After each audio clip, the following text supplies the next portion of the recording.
Put your hands together and welcome back. Put your hands together with Mr. Grant Sharkey. Thanks, everyone.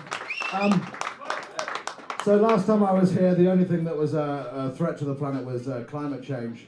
So I wrote an album about climate change, thinking, well, that will sort the planet out, and then we can live happily ever after. Unfortunately, there's been a little bit of a surge to the far right. So unfortunately, now I've had to write an album about the far right. I'm not entirely sure what to do about the far right, so I just thought I'd just try and kill one of their big pillars of power. Most of these songs will contain Rupert Murdoch's home address in London. Yay! Just saying. Fuck him, everyone. Cheers. Cheers. Right, let's start. This song's about Rupert Murdoch. Get used to me saying that. Here we go. This song's called All the Rage. It's about being all the rage.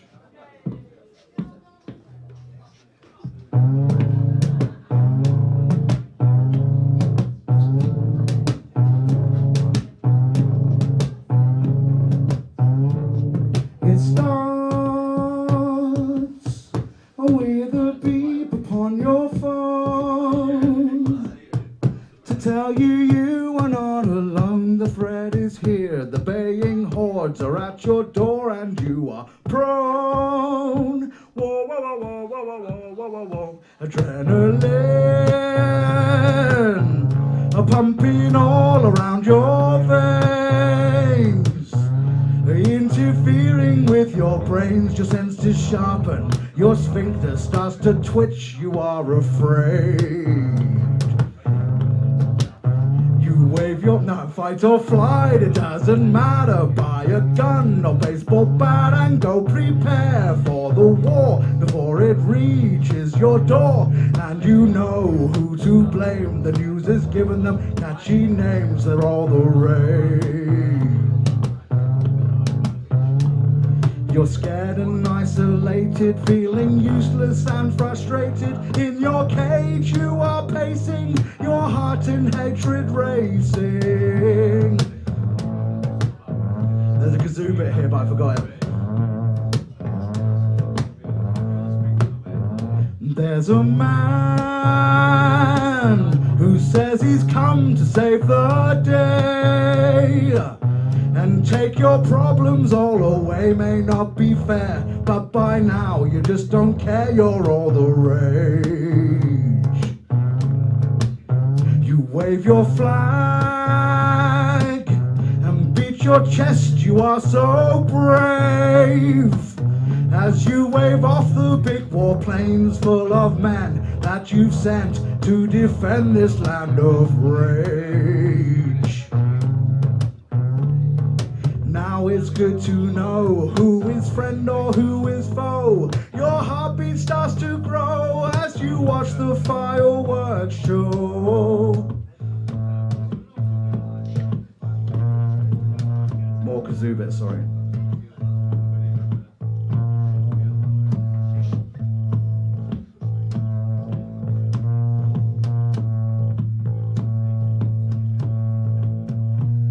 It started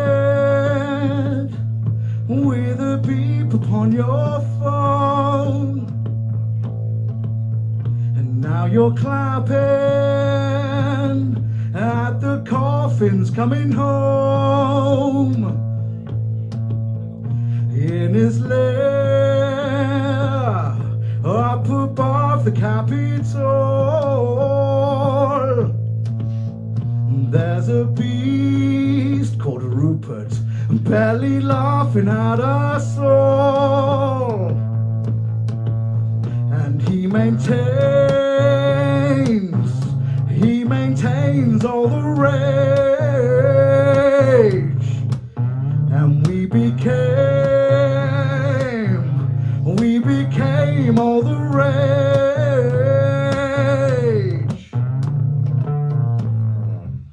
That's that song. So, I don't care how you voted in the referendum, okay? We're all in this together, I promise. But at the same time, that was a shit referendum, everyone, okay? That was a bad, bad thing, okay? Everyone was so angry. I ran away on the day of the result. I actually went and lived in the wild for 3 days, eating whatever I could kill. I don't mean kill, whatever I take from Waitrose. But at the same time, I went and lived in the wild for 3 days, and I tried to work it all out. I got away from the internet. I had good friends who came along with a bottle of scotch and just told me the news. I went, okay, right, cool. David Cameron's left. Great, that was good. You know, all those sorts of things, and recession, 3 to 5 years prediction, that sort of thing. I was like, that's cool. And then I started to run up and down hills in the rain and stuff like that. Proper angry man that I was. And then I worked out. I've got to take down Rupert Murdoch. So that's what I needed to do. I didn't need to fight for anything. I wasn't going to fight for a second referendum or shit like that. I just needed to take down Rupert Murdoch. That's what I needed to do. That's my own personal satisfaction. So I set up a little thing on the Facebook, a little site called Sunburn or something like that. Someone else named it. I didn't like it. We tried to work out what to do. You know, about taking the sun for a walk and stuff like that, and all those sorts of things. And then some activist friends of mine slipped me a piece of paper a little while ago, and on that piece of paper was Rupert Murdoch's home address in London. What do you do with Rupert Murdoch's home address in London? Put his windows through? Yeah, I won't tell you this to say to do anything you to do, but I will tell you it is reachable by drone. I also found out the other day in Cardiff that it's illegal to send a shit to someone twice. Okay? First time is a gimme. You might have just made an honest mistake. It might have been a good gift. But yeah, apparently twice is a crime. So brew it up, people. So this is a song. I figured, what do I do with Rupert Murdoch's home address? Do I give it to Julian Assange in Ecuador, or do I give it to Edward Snowden or something like that, or do I just write it into the lyrics of 8 songs on an album? Yeah, I wrote it into the lyrics of 8 songs on an album. So this is a song called Dear Mr. Murdoch. Cheers. Sunday afternoon. I don't want to bring politics into your Sunday afternoon. I'm so sorry, everyone. We're all having a great time, and you know, there's cheese and there's good beer, and then suddenly there's me going,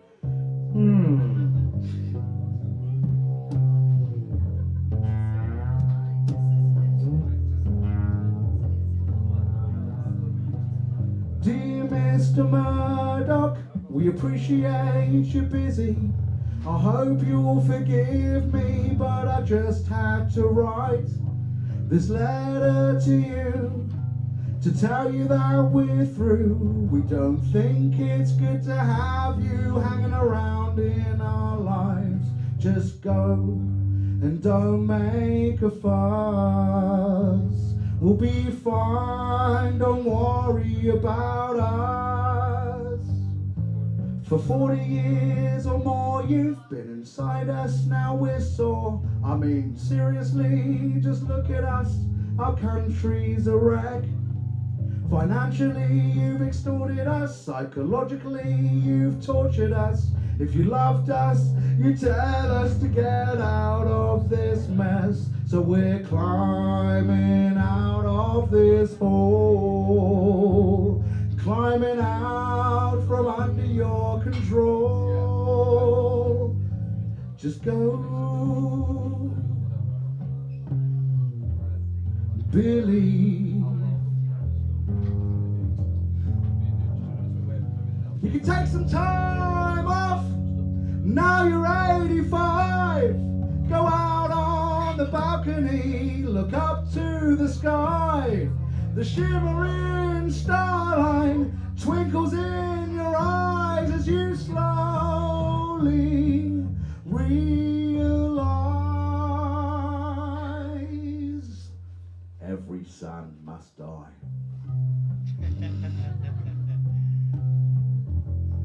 Believe. You've spent a lot of money, you've spent a lot of time keeping your London address out of sight. You wouldn't have to do that, you wouldn't have to hide if you'd taken the time to treat us all right, but you didn't. And this is what you get. A bunch of songs laced with your address. For instance, in the penthouse in 26 St James's Place, London SW1A1NH. A man and a woman stand face to face. Wendy and Tony lovingly embrace. That's a little reference to the fact that his third wife, Wendy Deng, had an affair with Tony Blair, but it was never in the papers. Yours sincerely, Grant Sharkey.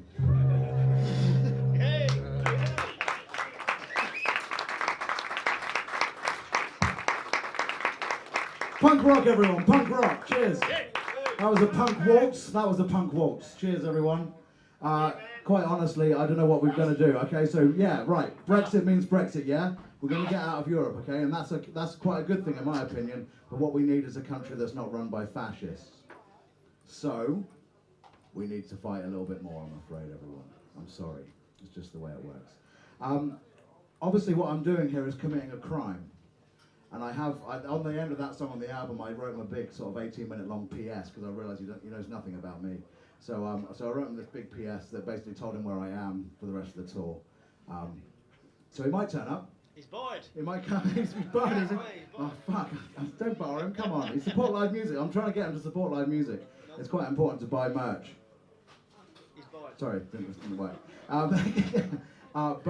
So I told him where I am and stuff like that. I've pretty much treated Rupert Murdoch exactly the same way he would treat me if he didn't like me for something. So I didn't necessarily fact check the address very much. I just thought I'd start writing. Luckily, it has been confirmed, so it is 100% that is his address. And also, I've decided to defame him somewhat by painting him as a horrible, predatory paedophile in a song called Uncle Twinkle Fingers. It does require everyone to sing along a little bit, so when I shout out, who's your best friend, you shout out, Uncle Twinkle.